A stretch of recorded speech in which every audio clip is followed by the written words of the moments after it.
No te quedes fuera del mundo. Miradas al Sur, una columna geopolítica desde nuestra América, con Amparo Sayago. Miradas al Sur, en el Ágora. Este domingo fueron las elecciones en Venezuela y como el martes no salimos al aire, no tuvimos la columna de nuestra amiga y compañera Amparo Sayago, así que estamos en comunicación ahora con ella para contarnos a ver qué pasó ahí en Venezuela. Ampi, ¿cómo estás? Buenas, ¿cómo andan? Bien, muy bien. Bueno, me alegro. Sí, nos quedó pendiente lo de Venezuela.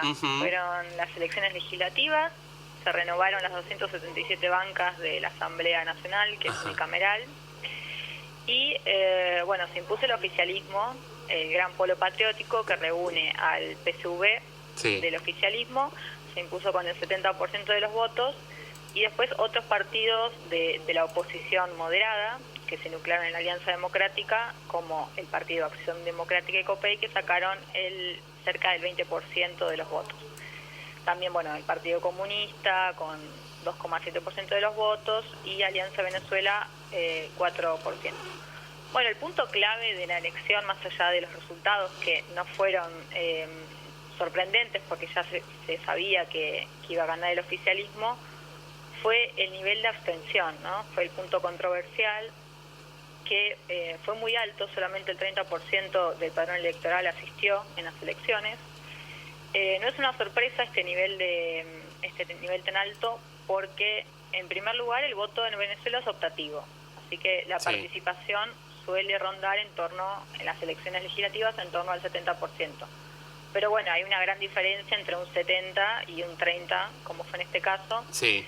En segundo lugar, la oposición más dura, digamos, representada por el MUD de la Mesa de Unidad Democrática, que representa a Guaidó y Capriles, habían llamado a un boicot electoral, llamaron a no votar y por la abstención como principal estrategia política.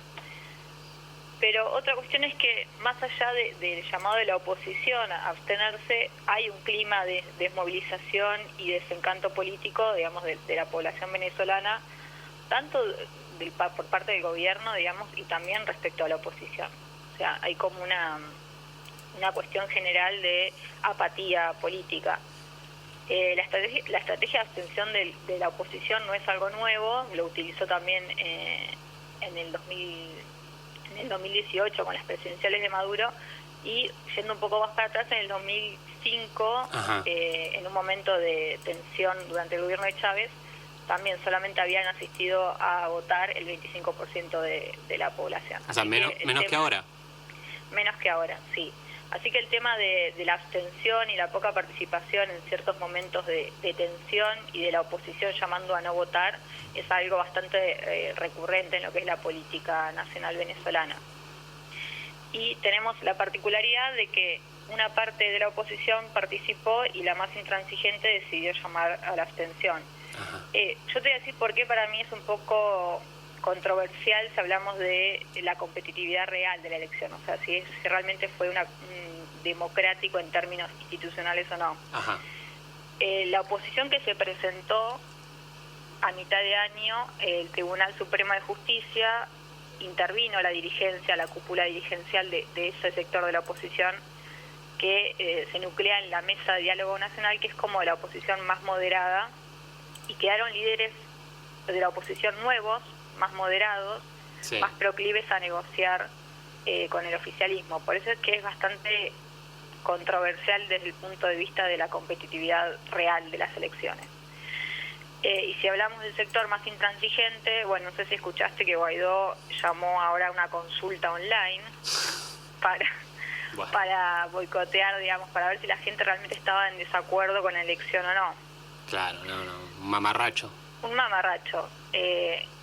Por eso te digo que la gente también está desencantada con Guaidó, que en un comienzo había tenido bastante popularidad, pero que ya pasaron 2 años y el tema de la intervención de Estados Unidos era como la única carta válida, que era evidente que no iba a suceder, y cada vez menos, con menos posibilidades. ¿Y qué pasa? Guaidó adquiere ese lugar de protagonismo porque él es elegido como congresista en el 2015. Ahora él termina su mandato. No sé si recordás que hablamos que había dualidad de congresos en Venezuela. Sí. ¿Por qué? Porque en 2015 había ganado la mayoría opositora, Guaidó era el jefe parlamentario, empieza un conflicto con el Ejecutivo porque la nueva oposición en el Congreso quiere declarar vacancia a Maduro, como pasó en Perú ahora, ¿viste? Lo quería declarar vacante. Sí. Entonces interviene el Tribunal Superior Electoral diciendo que hubo fraude respecto a 3 diputados elegidos.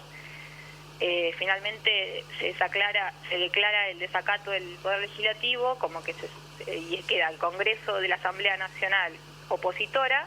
Sí. Y la Asamblea Nacional Constituyente, que son unas nuevas elecciones que saca Maduro con el fin de hacer una constitución que nunca sucedió.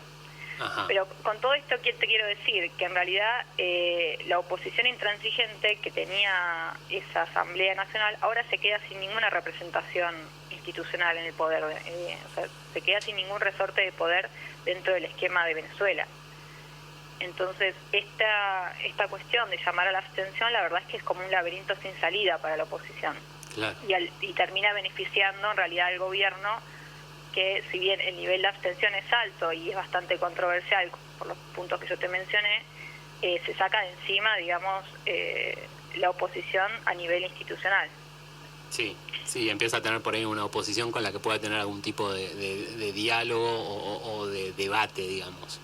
Claro, se queda con esta oposición intervenida, moderada, pero que la verdad es que es la única que parece plantear una salida más o menos negociada, democrática y una posibilidad real. Claro. Porque ahora la oposición de Guaidó también está muy condicionada por la presión de Estados Unidos. Entonces, ¿quién elige qué hacer respecto a la política nacional cuando te financia Estados Unidos? Cuando el reconocimiento internacional de Guaidó, de los 50 países que lo reconocen como presidente interino, se da a partir de la política de Estados Unidos, ¿no? De la política exterior de Estados Unidos. Entonces hay como una trampa de la que la oposición más dura está bastante inmóvil. La gente también ve esa pérdida de capacidad y donde ninguna posibilidad de oposición es real y bueno, y continúa un gobierno que sumido también en una crisis económica importante, en parte por el bloqueo económico que genera la oposición de la mano dura, que se pliega al bloqueo económico de Estados Unidos. Y digamos que el único cambio que se ve a corto plazo es ver a partir de la asunción de Biden si hay un cambio en la correlación de fuerzas a nivel oposición y a nivel bloqueo económico, ¿no? Eso es lo único que por ahí sí, bueno, tal vez esto cambie un poco la correlación de fuerzas internas. Sí. Y se llegue a una especie de consenso político interno que pueda ser superador de la crisis política y económica. Bien. Así que vamos a ver qué pasa con Biden, porque la estrategia de Guaidó, ya te digo, por más que simbólicamente esta encuesta online que está haciendo le dé favorable, no tiene ninguna capacidad real. Y ahora claro, justamente él se queda sin los fueros parlamentarios que había logrado en el 2015. Claro, sí, no es poca cosa eso. Ampi, te hago una pregunta para redondear y para traer un poco a Argentina. ¿Cómo repercute este resultado en nuestro país, sabiendo, ¿no?, que la presidenta del principal partido opositor, el PRO, me refiero a Patricia Bullrich, ella llamó a los venezolanos a no votar? Bueno, es bastante coherente con la política, ¿no?, del PRO durante el macrismo, que había creado el Grupo de Lima, ¿no?, que era esta posición dura ligada a Trump, ligada a la política de Bolsonaro, que ahora justamente con la victoria de Biden se está desarmando. Más que lo que hace Bullrich, que creo que sí, es bastante consecuente con su política, con la política que representa a nivel PRO. Hay que ver, me parece, la Cancillería, porque hasta donde yo vi no había sacado ningún comunicado sobre Venezuela. Creo que el silencio es llamativo. Es la respuesta, claro. Es sí, la respuesta de que después de la controversia que se armó con apoyar la declaración de la ONU respecto al informe de Bachelet, ahora hay un silencio que me parece que es un poco justamente el ruido interno que generó el Frente de Todos, y también con posibilidades, ¿no?, del gobierno de querer rearmar la UNASUR a nivel regional, que no me parece menor que en este caso no haya habido denuncia de fraude como sí hubo por parte de la Unión Europea, de Estados Unidos, de Chile, de Bolivia, de Brasil. O sea, muchos países denunciaron no legítimas las elecciones, y en Argentina hasta lo que yo sé todavía no hubo declaración, digamos, de Cancillería. Eso me parece que es un signo de es el silencio que otorga, digamos. Claro, ¿cierto? claro, comprendo. Bueno, Ampi, súper interesante tu informe como siempre, y hoy también tenemos la particularidad que es la última columna que haces, porque como hemos dicho, esta es nuestra última semana, así que agradecerte también por tu participación en el Ágora en Radio Nacional durante todo este año y por ayudarnos, por traernos un poco más cerca lo que pasa en Latinoamérica y el mundo. Bueno, gracias a ustedes y espero el pan dulce. ¿Cuándo me lo manda, Juaní? Vas a tener que venir, nos vamos a juntar, vamos ahora que se pueden hacer juntadas hasta 10 personas con lugares abiertos y ventilados y que hace un poco de calorcito, alguna reunión de fin de año vamos a tener que hacer siempre con los cuidados correspondientes. Así que espero verte pronto, Ampi, y bueno, te mando un fuerte abrazo a la distancia. Abrazo para todos allá y nos vemos pronto. Dale, un abrazo grande. Chau, chi. Era Ampi Sayago, Amparo Sayago, nuestra compañera que está a cargo de esta columna de geopolítica Miradas al Sur. Y ahora escuchamos un chiquitín de música y ya vamos con la entrevista del día.